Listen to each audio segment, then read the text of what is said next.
Hello दोस्तों, प्रणाम। मैं सुमन गुप्ता अपने यूट्यूब चैनल पर आप सभी का स्वागत करती हूँ। आप सभी के बीच में बहुत ही मज़ेदार चुटकीला नाच गीत लाई हूँ। बहुत ही सुंदर गीत है, आप लोग सुनिएगा। अच्छा लगेगा तो कमेंट बॉक्स में ज़रूर बताइएगा, वीडियो को आगे बढ़ाइएगा।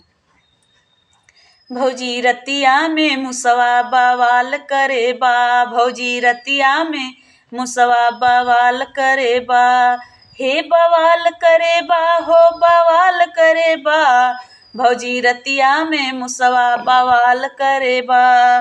सासू के काटे लुगरिया, ससुर के काटेला धोतिया, सासू के काटे लुगरिया, अरे ससुर के काटेला धोतिया, अरे ननदी के ओढ़ने में छेद करबा, अरे ननदी के ओढ़ने में छेद करबा, भौजी रतिया में मुसवा बवाल करबा, भौजी रतिया में मुसवा बवाल करबा।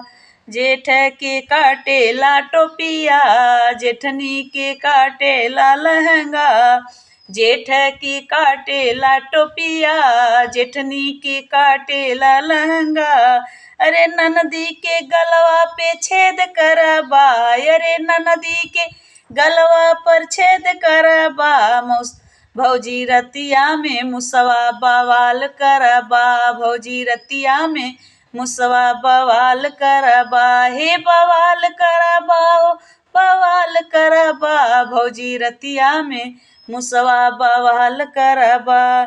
देवर के काटेला कोट, देवर के काटेला शर्ट, देवरानी के काटेला चुंदरी, अरे ननदी के सुटवा में छेद करबा, अरे ननदी के सुटवा में छेद करबा, भौजी रतिया में मुसवा बवाल करबा, भौजी रतिया में मुसवा बवाल करबा, हे बवाल करबा, हो बवाल करबा, भौजी रतिया में मुसवा बवाल करबा, भौजी रतिया में मुसवा बवाल करबा।